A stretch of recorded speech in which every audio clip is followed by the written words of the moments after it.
Welcome to the Warning Track Power Hour. I am Dr. Andrew Scaff. He is Dr. Michael Worman, Esquire.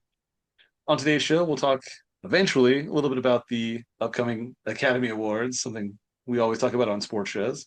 Uh, we'll also talk about the Kansas City Royals and their spring training. We may delve a bit into college basketball ahead of the conference tournaments. But we'll kick off today with the Kansas City Chiefs. Another announcement out of the Chiefs camp recently was that the Chiefs are going to be cutting ties with Juwaan Taylor, the frequently penalized tackle for hmm the Chiefs. Uh, which will end up saving them $20 million in cap space. Mike, does it seem like an obvious move for the Chiefs to make?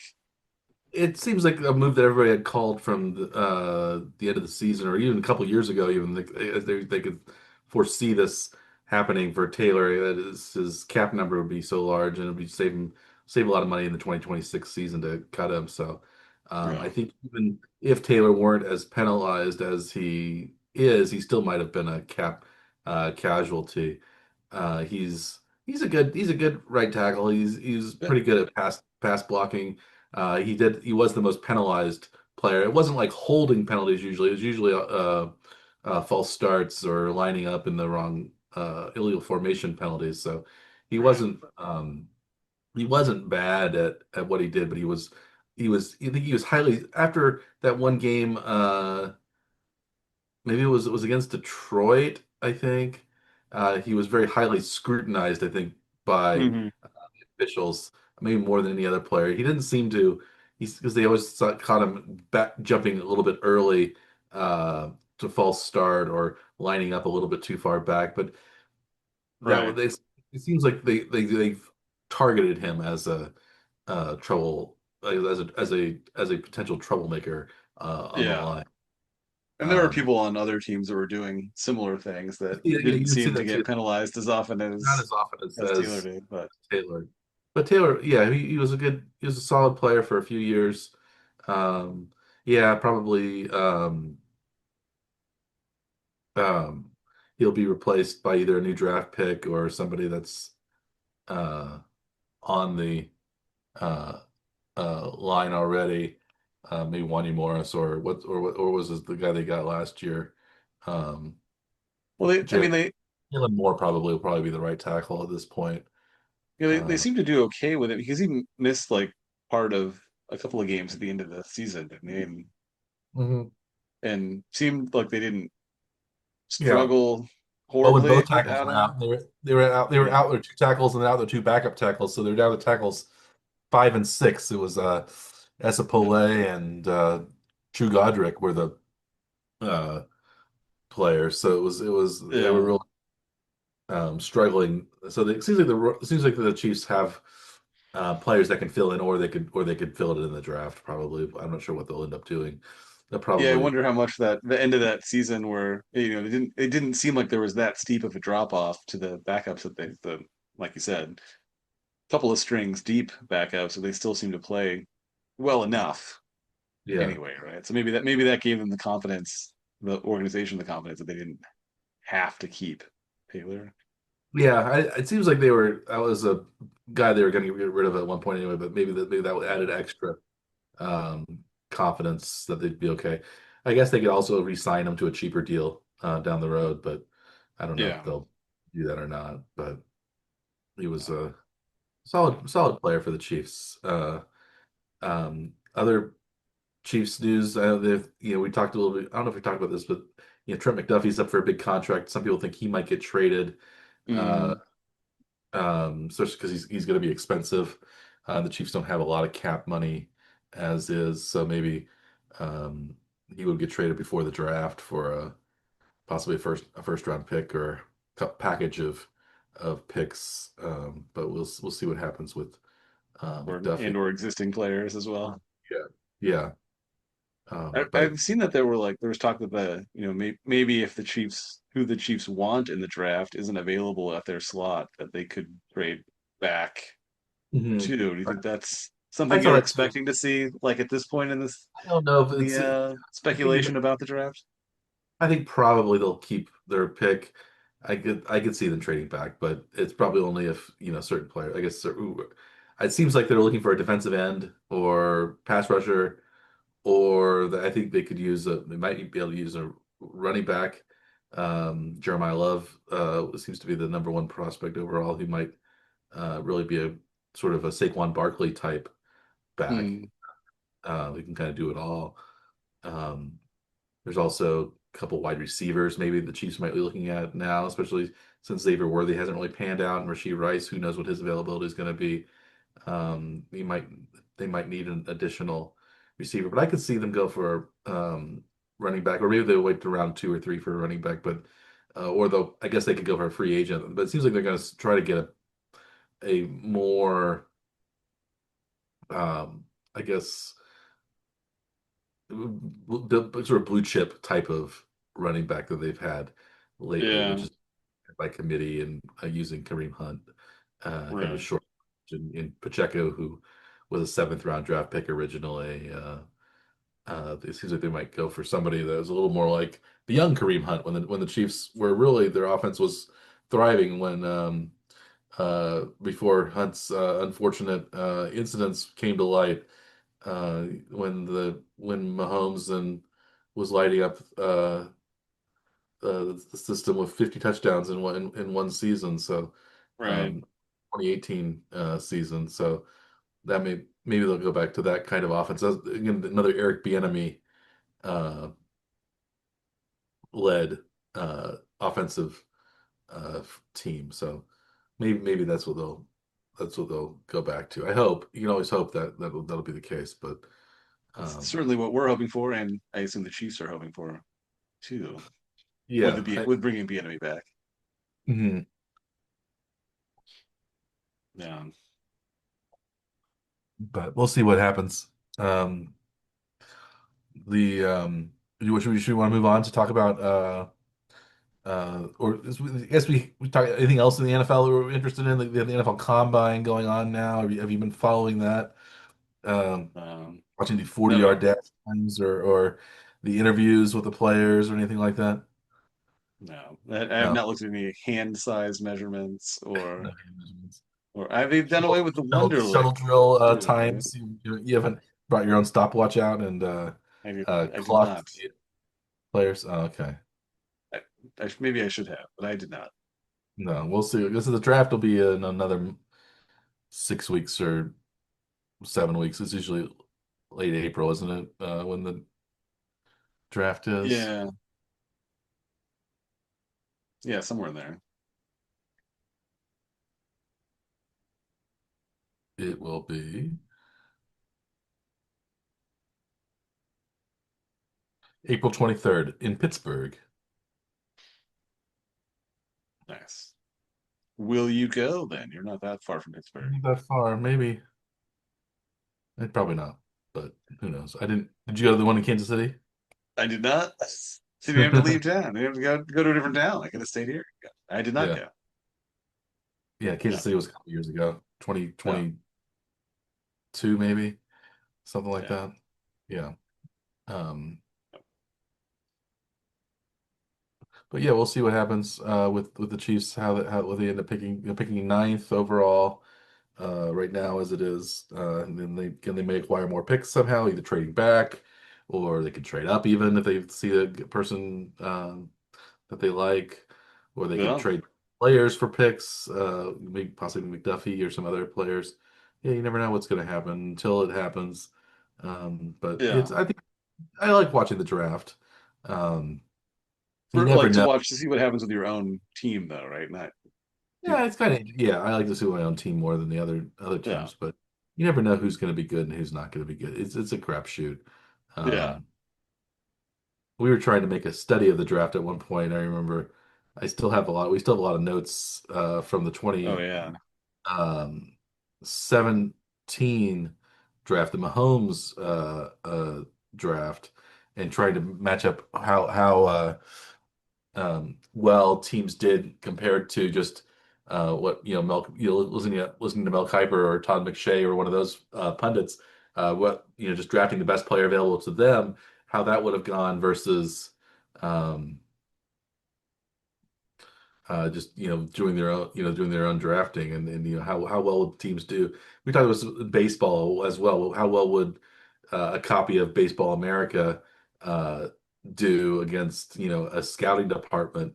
And would that be a cheaper way of building a team rather than worrying about development, scouting, looking at traveling from town to town, looking at high school players everywhere? Why not just Right.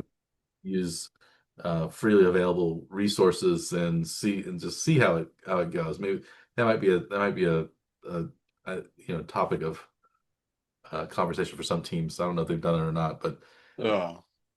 but yeah, I think that would be interesting. Well, it was fun. It was fun. Well, yeah, for us that when we like kind of delved into the Royals and trying to decide if they like were having struggles developing players versus maybe just making not the best picks in the Yeah, draft, and kind of the result was that we didn't. They were kind of not doing either very well, wasn't it? yeah. You don't know. Is it a talent identification problem, or is it a talent development problem, or Yeah. both? How do you tell? And yeah, that seems to be, yeah, which is more important, the identification or the development? And you need Right. both. Ideally, you want both, but you also just don't want to mess people up. So maybe you can identify talent. You can at least let the cream rise. Right. Um, Well, like being able to recognize that one of the two is deficient, you should be able to fix it so that you can, get more out of those good players that you did draft, or figure out which type of player that you should be drafting so that your development system works better yeah. because of like, matching the talent to the system. But yeah, it doesn't seem like they were great in either department, which means it's a lot more challenging to overcome Hmm. from the franchise perspective to actually like get everything on track. It's like it's not none of it's really working the way they wanted to, I don't think. No. But and, No. we're still seeing that kind of in the how they've been playing the last few years and how their minor league pool has not really bounced back after they've basically depleted it all, moving it all to the major league level. Hmm. Yeah, they're not seen as having like one of the better minor league systems. No, not right now anyway. But sometimes Yeah. you never know. It takes a year or two to develop minor league system. And sometimes a good major league team is thought to have a good minor league team simply because they're calling up players that are doing well. But maybe we've undervalued Yeah. the minor league system already. I don't know. It's one of those things where some of it is, I don't know. Again, some of it might just be reputation rather than actual To some extent. evaluation, and some to some extent. I don't know. It's hard to say. So that's one reason why we think maybe we should just go with the public, a publication, and see what their star players are, and just draft as many of them as possible, and see what happens. Although I guess you could say Baseball America probably doesn't really go to all the other countries and do the international scouting. Maybe you still need the international scouts, but maybe the domestic scouting can be can be pawned off to uh, Yeah. the publications, Keith Law and those guys at ESPN or Major Yeah. MLB.com or something. Yeah. Although maybe Field those people Yates. also just compile information based from existing scouts too. So maybe it's hard Could to, be. yeah, you have to participate in the system to get something out of it. Yeah. If Um, you're looking specifically at the draft, though, the international part doesn't really factor into that. It's a completely separate system, but yeah, yeah, you still need both. It seems like most teams don't succeed by only doing one type of player acquisition well, right? Like it's the combination of more than one route of bringing players in that really makes teams successful. hmm It's not all like not everybody gets people just from like the college level of the draft even too, right? So there's even that's yeah, even yeah. High split school into players two and units, college right? players, or the prep Yeah. players, they call them. Prep players, yes. Not What are your high school. I favorite don't like. what is the term of that? Designations. I don't care for that designation, 'cause unless they actually go to a preparatory school, I wouldn't call them a prep. player, They're but prepping for trying to be drafted in the major leagues I uh, suppose, yeah, by a major league franchise. yeah. Um, I don't know. the high school ranks and the high school and collegiate. Uh, yeah, so we'll see what happens with the Major League Baseball draft. It's coming up in late June or And now it's in like early July, I think, isn't it? Yeah, it's like they be like early June. And tied now it to the All Star break. yeah, so maybe it'll be Yeah, early July. We'll see what the Royals end up picking. Again, they picked Jack Caglione last year, who made a rapid, or 2 years ago, I guess, because Caglione. Who was it yeah. last year that was their number one? Well, they had two guys in the first round that they picked, but I can't remember either of their names right now. I think they had like a sandwich pick or something, right? Didn't they? In the Yeah, what is it? they A picked, competitive balance they picked Sean Gamble, 23rd, gamble. That's right. They took a gamble on gamble, Mike. and then they picked Josh Hammond, 28th. Yeah, Both prep players, as we would say. yeah. Um, Have either of them played minor league games, or they have they not? Have they gotten that far? You know? Sean Gamble. I don't know. Let's see. Sean Gamble has played for the minor. He Oh, that's a different. Is it SEAN? SEAN Gamble. Yeah, there's a different Sean Gamble. It's like I don't see him any. I don't see any stats in the minors It's for possible Sean. he hasn't played yet. Sometimes the prep players they don't necessarily send him to the minors immediately. Yeah, What was the other Josh Hammond,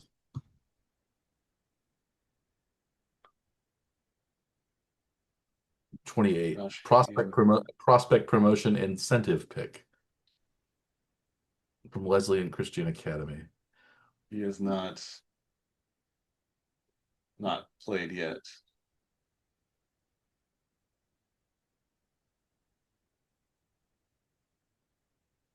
And then they also took Michael Lombardi, not to be confused with I think it was NFL football executive Michael Lombardi, GM uh, he's a Patriots coach and GM and Yeah, executive, Michael Lombardi.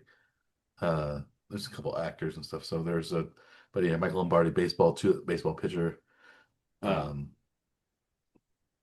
No, neither of the Royals draft picks from last season have appeared in the minor league system I yet. think most of them didn't appear in the minor leagues that year. I don't know. Maybe they just were in the development league or whatever. So we'll see what happens, I guess, this coming year with Gamble and Hammond and the others, how they'll do. But so yeah, so right now the Royals are in spring training, and with Jack Caglione, we mentioned draft pick in 2024 is going to be on Team Italy in the World Baseball Classic coming up. Many of the Royals players, probably about half of their 25-man roster, will be on various world baseball teams, whether it's Salvador Perez with Venezuela or Seth Lugo playing for Puerto Rico, I believe. Um, Bobby Witt Jr., of course, playing for the United States, leading off for the United States. Uh, and he's also been leading off some in spring training for the Royals. Do you think that is a development that the Royals will continue using him as as a leadoff hitter, or is he simply batting leadoff to get used to playing in the World Baseball Classic? Dr. Scaff, what do you think is going on with Witt? Well, unfortunately, the article that I read made it sound like the Royals were trying him out there because that's where Team USA was going to use him. It's unfortunate that that's what it took for them to try it out because that seemed like a very obvious thing to do. The type of player he is, and how many at bats you want him to get over the course of the season. Leadoff is the perfect place for him to be. If you want your Not best trying to, player up as yeah, high in the order as you can and get as many at bats as you can. Although Yeah, sometimes you want your players to bat runs, you get runs batted in, hit home runs to bring guys in. But Witt, yeah, maybe you just want to give him as many at bats as possible. And batting first, he was batting second at least. He wasn't batting way down in the lineup, fortunately. right. Um, I'm not sure how many more at bats a season a leadoff guy gets versus a number two hitter. Yeah, But you, it's at least a few, yeah, but right. But what I'm hoping though is that the Royals did start him there for a whole 2 games, but he was on base 5 times in limited action in both of in those 2 games. He drew 3 walks and had 2 hits and only hmm let's see, what was it, seven plate appearances, something like that. So he was on base 5 of the 7 times, nice. which I is was, really really good. yeah, And hit a home run too. So like hopefully that's encouraging enough to the team that they will actually consider doing this, not just consider, but actually do it yeah. when the Well, regular as season gets here. according to Google AI, an MLB leadoff hitter typically receives about 30 to 50 more plate appearances over a full season compared to a cleanup hitter. So roughly Hmm. 100 to 150 more plate appearances than the 7, 8, or 9 hitters. So basically 15 to 20 plate appearances for each spot higher in the batting order. Uh, Well, yeah, I mean, if it's just random odds, it'd be one of every 9, right? It would one be of every 9 games you for would get more. each. Yeah, Yeah, each position would end the game once in a 9 game stretch, right? yeah. But If you it's would end, fully random. yeah, but you would end it more up top than you would like more likely to be the first player to get the extra at bat than the other players. Right. Uh, each one, because they maybe most games it would be one, yeah, maybe 1 in 10 games, 1 in 9 games that the leadoff player would bat more than the second player. 1 in 9 games Right. would bat more than the third player. The second player would bat more than the third player, and so on. Yeah.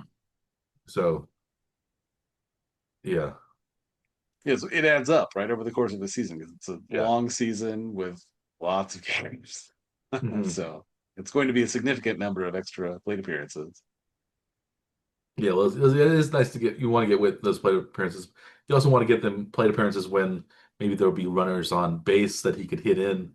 But after the leadoff um, man is done for the first inning, it can be basically every other at bat. You're usually you have as good of odds as any Yeah. to have runners in front of you when you're up. But Yeah. Well, in the last year, especially they had some better success from the players in the bottom of the order than they had the previous few years. Like, Isbell was maybe the most consistent hitter during the course of the season last year. Like there were no real like dips. Like he stayed pretty solid batting average wise from like early on to the through the rest of the season. So, Mhm. you know, that's always good to see too. Like, if your 9 hitter can actually get on base at a decent clip, then it's not so big of a detriment to have that person, hitting in that last one. It's not necessarily the worst hitter on the team. Yeah, you sometimes they use that ninth hitter like another leadoff Yeah. type to set the table for the top of the order. It's not the pitcher hitting like Mhm. the past in the National League too. So it's not where Ace there's of like, your basically like yeah. almost a guaranteed out in that Mhm. position. But Yeah. I mean, it seems to be. I mean, it's a pretty big honor actually that Team USA is planning on having Bobby Witt hit lead off on a pretty stacked roster. Mhm. So that should be a telling sign for the Royals that they should be leading him off too. It's like if he can lead off essentially an all-star team, then he should probably be leading off his The actual Royal. team when they're not Yeah. and they're not playing these Yeah. special games.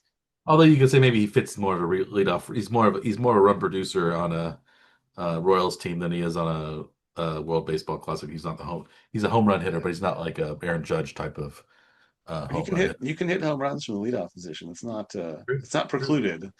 As Ricky Henderson and others have done over Well, the the years. Phillies used Kyle Schwarber in the leadoff spot Hmm. regularly. And he's not a big batting average guy, but he does draw a lot of walks and he hits a lot of home runs. So Yeah, you want get on him the base. most plate appearances you can get. Put him at the top. Yeah, So I mean, interesting. it's a model that isn't like new. This isn't like a wild concept that just came out of nowhere. It's been around for a while. Hitting your Yeah, best guy number one. That's it's not breaking new ground. I don't think. no, no. But I think a lot of it is like the Royals are trying to like they want their roster to be a certain way, and so they're sort of like setting their lineup for the roster they want rather than the roster they have. Instead of just like building the best lineup that they have based on the players they have, they should just hit the best hitters 1 through 9. Yeah, They, I think so they too. haven't grasped that concept, but they've never Maybe really given overthink. it a real try. Yeah, or something. Yeah. Um, but yeah, we'll see what happens. There's still a lot of time in spring training left. We have the World Baseball Classic to look after. See what goes on there. We have college basketball, March Madness coming up in a couple of weeks. We have the conference tournament coming up next week. So we'll see Yeah. how that goes for the different conferences, see how the Big 12 especially does. Anything you're looking at specifically in college basketball over the next couple of weeks? It seems like Arizona has already won the Big 12 outright with their Yeah. victory over Iowa State recently. Iowa State's entered a little bit That of was a a rough tailspin game. last couple of weeks. They lost a couple of tough games, one at home to Texas Tech, Texas one Tech. to Arizona on the road. Both ranked teams though. Not Both highly not ranked team. Yeah. not nobody's, but yeah. Still a top 10 team. So Yeah. they can turn it around when the tournament comes. Um, but yeah, are you looking forward to this year's NCAA tournament more than in years past because of the success of the Cyclones? A bit, but I've lived through the horrible disappointment of losing in the first round. It's a little frightening always being having a high like a low number, high seed, Yeah. uh and and that risk of being exited early is always there, especially because Yeah. they've been part of it in the past. So So that's the only thing. It's like it's a little bit nerve-wracking to see them get highs. yeah. It's easier to be a fan of the team when they're sort of the underdog and there's little expectation, so any win they get is like a big deal. But that expectation is so high. They played so well this season, and it's hopefully they're getting some of the bad shooting stretches out of the way now, so they don't have to do this in the tournament. That's the hope, but it's still Yeah. going to be that threat of an early exit is going to loom. I Yes. think. Two of my alma maters, Arkansas, is looking pretty good. Yes. Maybe not a number, not quite as high as Iowa State, but they've been a ranked team pretty Yeah. consistently the whole season. And also Yale has been a pretty consistent on top of the Ivy League team most of the season. So maybe both those teams will get into the Arkansas certainly will get into the tournament. Maybe Yale, they might have to win their conference tournament to get in Yeah. um, to Ivy's the tough. Yeah, it's usually typically only one one bid. representative in the NCAA tournament. Yeah, Typically. typically. What about Penn State? Are they competitive this year? I don't think so. No. Uh, Another of your alma maters. Another one of my alma maters. Yeah, the Ivy League. Yeah, the Yale is 10-3 in the conference. They're the number one overall team in the Ivy League. They're 22-5 on the year. They're the only Ivy League team that's won more than 20 games and has lost fewer than 10 games actually. So they're Yeah. the clear They, top of the this you'd think year. as long as they don't like have a first round exit in their conference tournament, that they'll probably get in some capacity, even Yeah, I think without winning the tournament. If they win the tournament, obviously they're in, right? But the conference yeah, tournament. I think they were seen as a number 12 seed. So. Yeah. Uh, which is a better than it's not one of the it's one of the at-large seats usually rather than it's an automatic big Right. con, which is usually the 13th or lower seeds are the Yeah. ones that are fodder for the higher seeds to play against. Yeah. But yeah, we'll see what Yale does. Yeah, I don't think Penn State is uh very highly ranked. Yeah, they're actually 3-15 in the Big Ten. The worst team in the Big Ten right now. Probably not making it unless they win the tournament. Unless they win the tournament, they're 12-17 Yeah. right now. But Um, mentioning Yale as a potential 12 seed, though, you kind of like that, though, right? The 12 seeds have a pretty good record in the tournament. yeah, 12 against 5 is almost an even, not quite even, but close to even match. Yeah. Arkansas might end up being a 5 seed, 4 seed, 5 seed, something like that one. So it'd be interesting if Yale and Arkansas were matched Ooh, up together. yeah. The battle of different eras of Dr. Michael Werman. Yes. Yeah. If that happened, though, who would you root for, though? I'd actually probably root for Yale, I think. Yeah. The underdog, and I like Arkansas. I think although if I felt like Arkansas could go a long ways in the tournament, maybe I'd root for Arkansas. I don't know. It would be hard to pick one of the team over the other. Yeah. I'd be happy for whoever won. Yeah. You may not take an active rooting interest, but you won't be upset for Yeah, whoever I makes through. yeah, I don't know. It might just depend on the game. Yeah, I feel like I spent more time at Yale than I did at Arkansas. Yeah. Um, but yeah, Arkansas is usually a better team. If I wanted my team to do better, so you feel like, oh, if Yale lost to Arkansas and Arkansas won the tournament, that would be a lot better than Arkansas losing to Yale and Yale losing the next round. Uh, Right. so Yeah. it's one of the things you feel like, oh, we lost to one of the really good teams. If Arkansas, I think Arkansas does have a chance to go to the top, Elite Eight kind of level probably this year. Yeah. They've Especially with John Calipari as their coach. Um, but yeah, I'm not sure. Yeah, hopefully they'll win a couple of games and they won't play against Yale, and Yale will win a Right. couple of games, won't play against Arkansas. That's my hope. Sounds good. But yeah, we're talking about sports a lot. Should we move our focus to another March exciting happening with the Oscars? We were talking about that a little bit last uh, week. We were trying to watch as many of the Oscar Best Picture nominees as we could. You have actually done much better on that front than I have. I had started out. I have seen already Sinners and Frankenstein or Frankenstein. I Yes. believe they pronounced that one rather than uh, the Mel Brooks Frankenstein way.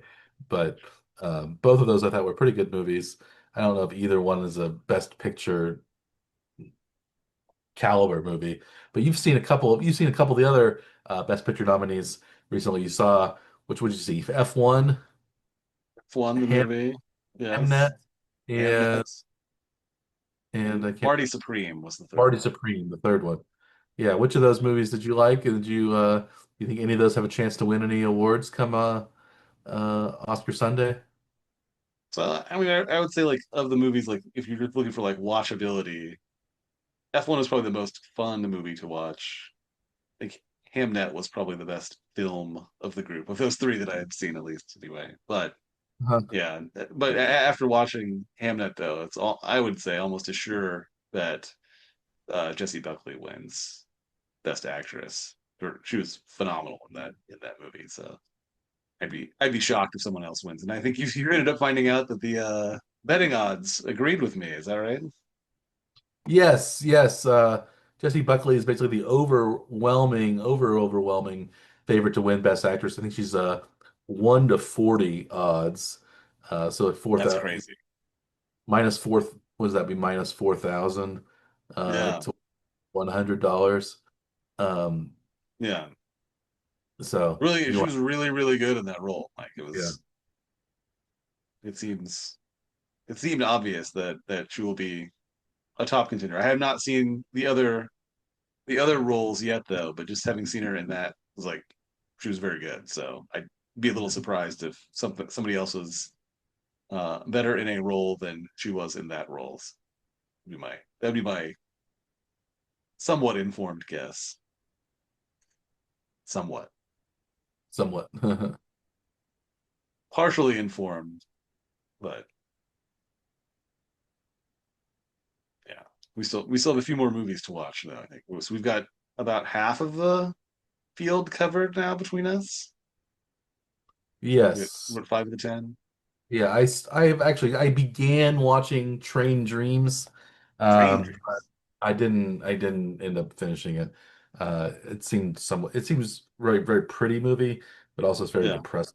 So I was I don't know anything about that. I don't even know it's set in like the what it's 19th about. century. He's like a lumberjack near the near the railroad or something, and this guy a guy kind of lives in Washington State or someplace like that, and it's all very kind of 19th century sort of epic, but also one of those very sort of Terrence Malick-y. I don't know if you've seen any movies by Terrence Malick. Did you ever see um, uh, um, The Thin Red Line or um, Days of Heaven or Tree of Life? Did you see Tree of Life? That was really No. had Brad Pitt in it from about 15 years ago now. It Mm-mm. was nominated for best picture. It was really good. No, I don't recognize any of these movies.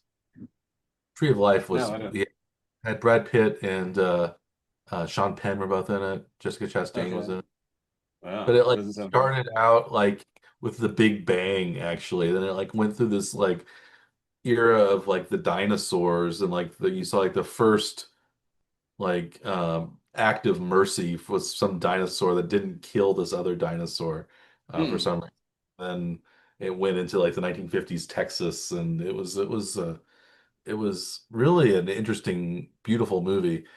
Hmm. Um, but he's a very arty director, Hmm. and uh, he's not the director of Train Dreams, but the director of Train Dreams has said I think that Terrence Malick was a big inspiration The for him. Wikipedia article says it's compared to the work of Terrence Malick specifically. Yeah, yeah. But yeah, Thin Red Line is a really good movie too. That was the I've uh heard of it, but I don't think I actually saw it. that came out the same year as Oh, Saving let me. Private Ryan Oh, okay, that's it. and same year as Enemy at the Gates. So they were like those three big World War II epics. Like so, About the same um, time. Saving Private Ryan was D-Day, Omaha Beach stuff, Yeah. Western Front. Enemy at the Gates, which was really really good too, was Eastern Front, Stalingrad. It was Soviet versus Germans. Um, Okay. it was had had no Joseph Fiennes The and other Rachel finds. and Ed Harris was in it. Mm. But then the Thin Red Line had like um, all these big. Sean Penn was in that too.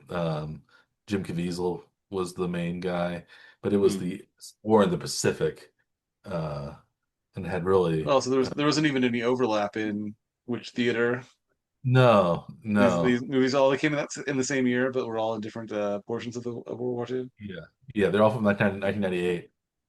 Huh. Yeah, Penn, yeah, Nick Nolte was in it. Some big Woody Harrelson, John C. Riley, John Travolta. But yeah, it was an interesting movie. Hmm. You ever get a chance to see it? Yeah. Yeah, George, I've seen the name that of Train Dreams in the list of Oscar nominees, but I never even looked to see like what it's even about. So yeah. So yeah. I'm started Train Dreams. I'll start it over again and probably watch it. There's Secret yeah, Agent Gonia that I'm also planning on watching, but I haven't gotten around to those yet. So we'll yeah. see. We'll see how it goes. And you have some other. I think you want to watch. So you liked F1 the best? Did you like that the best, or did you like? I Because like it's just like a movie. If you were talking about rewatching a movie, I think F1's the only one that I would watch again.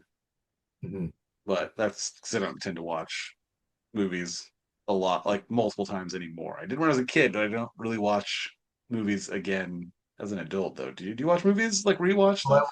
I rewatch movies all the time. I Yeah, I watch thought movies. so.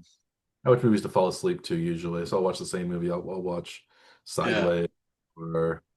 Um, I have a Grand Budapest Hotel I'll rewatch again all the time just to fall asleep to, or Yeah. a lot of different. I've got probably a rotation of 15 or 20 minutes. The Sting I used that to watch, or sometimes sometimes it's just things on Netflix that I've seen before.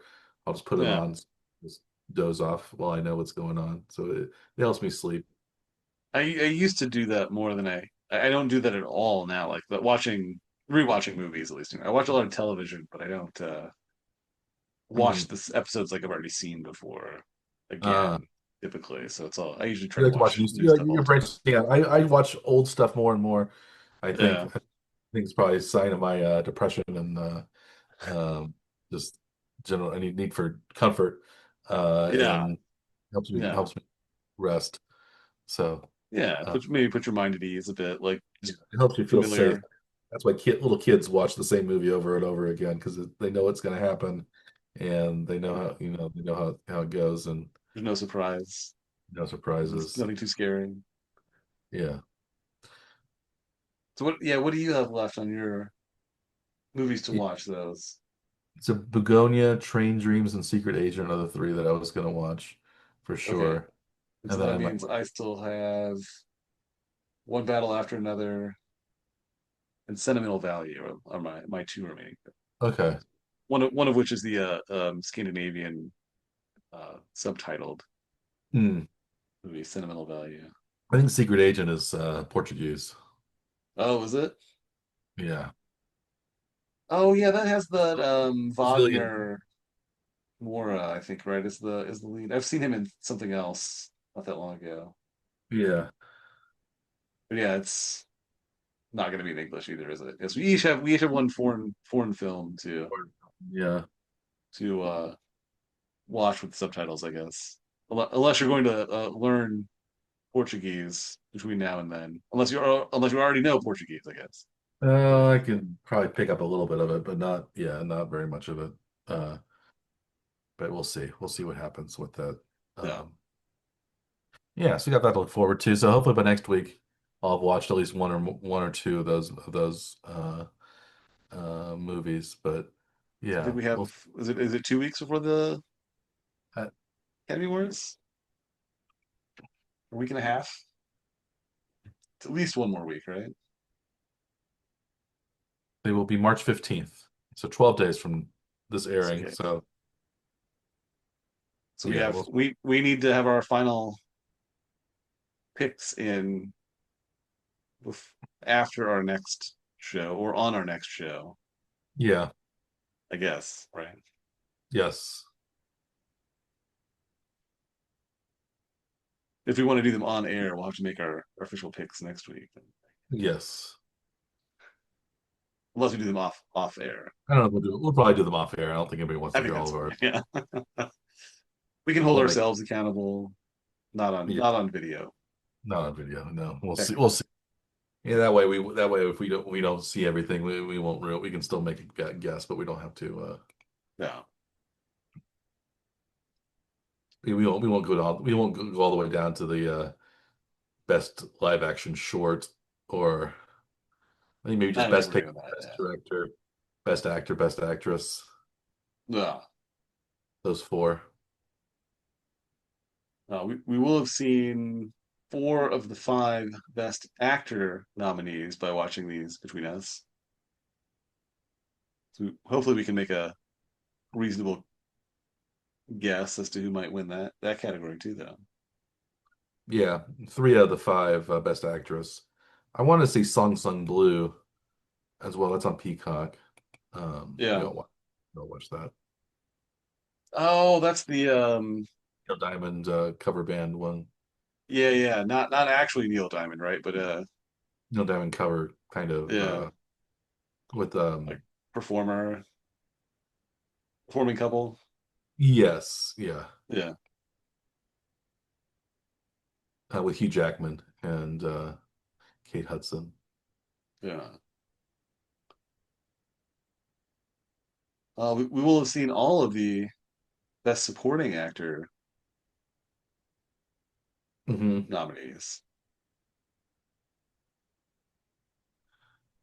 and And four out of the four five. of the five supporting actresses too. Yeah. Actors. So we should be able to make informed decisions as to what we Mhm. expect to see from the bigger categories. Yeah. Yes, we should. Yeah, so that's good. We don't have to watch everything, but by watching the Best Picture nominees, we'll get decent coverage of everything. Yeah, yeah, Yeah, yeah. yeah, We have that to look forward to for next week. Next week as well, we will discuss more Royals and Chiefs news if we have it. We'll get closer and World Baseball closer Classic. the World Baseball Classic. We'll talk Yeah, about the college basketball conference tournaments, getting closer and closer to March Madness, which will be just a couple of days after the Oscars, beginning I think the March 17th-ish time period. So we have all that stuff to look forward to going forward. And yeah, should we wrap up this week's episode of the Power Hour? let's do it. Yeah, so as always, I am Dr. Michael Werman. He is Dr. Andrew Scaff. We are the Warning Trek Power Hour. Please like and or subscribe to our YouTube channel or our podcast, available on many different podcast delivery platforms, including the one you're likely using right now if you're listening to us on the podcast. Um, I tend to use the Apple Podcast if I would do the podcast because I have my iPhone. But what service do you use? Spotify is what I usually use. Yeah, Spotify usually? Yeah. yeah. Cool. I have We have that Google plugged Podcasts. into my car all the time, so Yeah. for my phone. So that's the easiest for me to use. Yeah, Yeah, we have Google available Podcasts. available on both. Yeah, on both. Warner Jack Power. Morning Trip Power. Yes. I've listened to us a few times on the podcast on in the car. I Yeah, usually listen to us at about 1.3 speed. Uh, you can't. sped You up don't just want a to little. listen to us on a regular speed, real time speed. I usually listen to all the podcasts on about 1.3 speed, so that's just how it goes. No, Yeah. there are a lot of TV shows that I will watch at yeah, at least like one and a quarter speed. Oh, really? Yeah, especially like anything that's subtitled. Like, I can read faster. Like I don't understand what the language is anyway, so it's like I may as well just watch it and just read it faster than they're going uh, to say words that I don't understand, right? So Interesting. Yeah. I haven't really just watched TV shows that way. I usually just listen to podcasts that way or watch yeah, YouTube.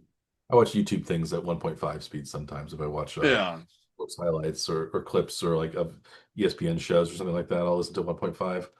yeah. Um, I have to A lot remember of to shows that they talk slow enough that you can speed it up and it still sounds yeah. Like we sound a like lot smarter reasonable. when we're at 1.3 speed Do we? versus one speed because we aren't struggling for words as much. It seems like we're Claude as much. yeah we act a little more clever, I think, when we speak more quickly. Words come to us more quickly and they flow out of our Yeah. a little better. Although if we also talk a little faster, so if we speed up, sometimes you can't tell what some of the words are if we're like a Hmm. 1.5 compared to like on ESPN or something, they usually talk fairly slow. And Right. 5 sounds pretty good. Makes them sound smarter too. But you have to I always have to remember to readjust if I'm listening to music or something on YouTube because then the music is also 1.5. It doesn't sound nearly as good as Right. usually as the regular May, speed. maybe there are certain songs you would actually prefer at 1.5x. Yeah, I think there are probably some that you like at a higher, faster tempo, but for the most part, you want to hear Or it at maybe the or rate. maybe just over faster if you're not a fan of that. Yeah, yeah, yeah. So you can also listen to the One Trick Power Hour, of course, on a faster tempo, so it gets over faster. Or if you really wanted to slow us down, let's do us at 0.75 or Three quarter point speed. uh, speed. That would be you really want to get all of your money's worth for the Morning Trip Power Hour. That would we would be okay with that as well. Sure. Especially maybe you're learning English as your first language, as your second language. You want to get every word. Or first. It could be a You're first language. You don't know. gonna play it a little slower. So we have for our international audiences. Um, Yes. Yeah, Oh, so that maybe that's they were possibly infants as well, learning English from oh, us. infants. Yes, young children learning English for the first time. This is Yeah, a very English is a first language. Yeah, appropriate podcast to listen to for children of all ages. because the first thing that you need to be able to talk about is Kansas City Chiefs, Kansas City Royals news. Yes, Yeah, and other inane topics. perfect. Well, speaking of inane topics, we'll be back next week with more of your favorite inane and interesting topics, such as uh, the Chiefs, the Royals, World Baseball Classic, the NCAA tournament, et cetera, et cetera. I've already said we were Dr. Michael Werman and he was Dr. Andrew Scaff, so we're going to forego that sign off and simply say that again from the Warning Track Power Hour to all of you, we thank you for your viewership, your listenership, your patronage, and we hope you have a great weekend uh, watching sports and making bets and doing well as long your interests aren't going to conflict with ours because we aren't making any bets this weekend. We also wish you the best of luck if you're trying to do like we are, watch as many of the Oscar nominated films as possible. So we look forward to hearing from you guys. If you want to reach out and talk to us about that, we are always here at the Power Hour listening to our loyal fans, our legions of loyal fans, and so we thank you for bearing with us this week, and we'll see you again next week. Another exciting episode of the Warren Trek Power Hour, and until next week, we'll wish you a good day.